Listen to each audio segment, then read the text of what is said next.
TDP శ్రేణుల దాడిలో విధ్వంసానికి గురైన జోగి రమేష్ గారి ఇంటిని, వాళ్ళ కుటుంబాన్ని ఈరోజు జగన్మోహన్ రెడ్డి గారు సందర్శించి పరామర్శించారు. అక్కడ జరిగిన విధ్వంసాన్ని కూడా చూశారు. ఆ తర్వాత తను మీడియాతో మాట్లాడుతూ చాలా విషయాలను కొన్ని ఫోటోలు, కొన్ని వీడియోల రూపంలో అక్కడ మీడియాకు చూపించారు. నిజంగా అవన్నీ చూస్తే మనం ఆశ్చర్యపడడం మన వంతు అవుతుంది.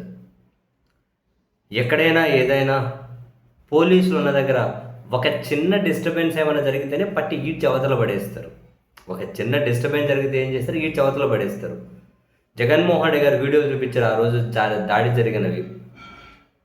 అండ్ పైన ఇంటిని పరిశీలించేటప్పుడు కూడా మొత్తం నల్లగా కాలిపోయింది, మాడిపోయింది, కింద బండలన్నీ ఉబ్బినాయి. ఇవన్నీ ఎందుకు అని అంటే యాసిడ్ బాటిళ్ళు, పెట్రోల్ బాంబులు వరుస పెట్టేశారట. జగన్ గారు ఏమంటారు? ఇది ముమ్మాటికి హత్యా ప్రయత్నమే. యాసిడ్ బాటిళ్ళు, పెట్రోల్ బాంబులు వేశారు. అంతా కాలిపోయి ఉబ్బిపోయింది అక్కడ.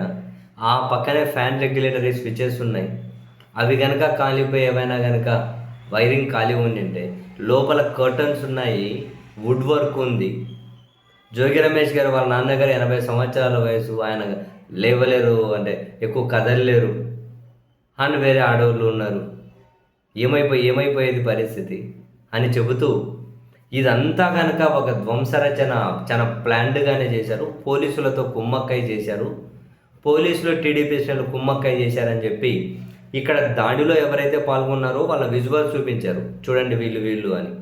అండ్ వాళ్ళు ఈ దాడికి 2-3 గంటల ముందు ఆ ఇంటికి సమీపంలోనే సిఐ పోలీసులతో కూర్చొని వాళ్ళు మాట్లాడుతూ ఉన్నారు.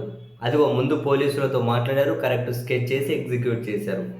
పోలీసుల భాగస్వామ్యం కూడా ఉంది అని. అండ్ అంతేకాదు, దాడి చేసేటప్పుడు ఇంతింతలా రాళ్ళు ఎత్తుకొని కొడుతూ ఉన్నారు, పెట్రోల్ బాంబులు వేస్తున్నారు, యాసిడ్ బాటిల్స్, ఇవంతా చేసేటప్పుడు పోలీసులు అక్కడే ఉన్నారు. చాలామంది ఉన్నారు పోలీసులు కూడా.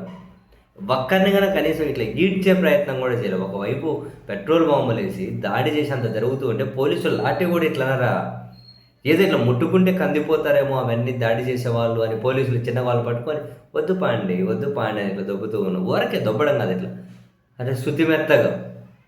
ఇవన్నీ జగన్మోహన్ రెడ్డి గారి విజువల్స్ చూపించారు. పోలీసులు టీడీపీ వాళ్ళు కుమ్మక్కై అని ఒక వీడియో చూపించారు.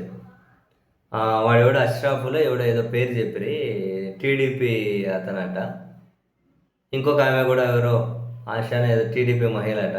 ఆమె కుమార్తె పెళ్ళికి ముఖ్యమంత్రి చంద్రబాబు నాయుడు గారు కూడా వెళ్ళారట. ఆమె అయితే ఇంతలో బండలేసి గుద్దుతూ ఉంది. ఆయన అష్రాఫ్లో ఏదో పేరు. ఆయన అయితే ఇట్లా ఇట్లా పెట్రోల్ బండి ఇట్లా ఎగరేసుకొని వస్తూ ఉన్నారు. ఇట్లా ఎగరేసుకుంటూ వస్తున్నారు ఇంటి దగ్గరికి. పక్కనే పోలీసులు ఉన్నారు. పోలీసులు వీళ్ళందరూ కలిసే వస్తూ ఉన్నారు. అసలు పోలీసులు వాళ్ళతో ఎందుకు కలిసి వస్తున్నారో అర్థం కావట్లేదు. ఆపేదంటే ఇంటి దగ్గర దాడి చేసిన తర్వాత ఆపుతారా? ఏదైనా ఒక కుట్ర జరుగుతూ ఉంది అన్నప్పుడు పోలీసులు అలర్ట్ అయితే ఎక్కడికక్కడ ఆపుతారు, ముందు అదనపు బలగాలను రప్పిస్తారు. ఇంటి దగ్గరగానే పోనీయారు కదా. ఆయన ఇట్లా పెట్రోల్ బాటిల్ ఎగరేసుకుంటూ వస్తుంటే పక్కన పోలీసులు కూడా వీళ్ళందరితో కలిసి వస్తున్నారు. ఇంతలో కట్టెలు పట్టుకొని వాళ్ళు వస్తూ ఉంటే లాఠీలు పట్టుకొని పోలీసులు ఊపుతూ వస్తూ ఉన్నారు.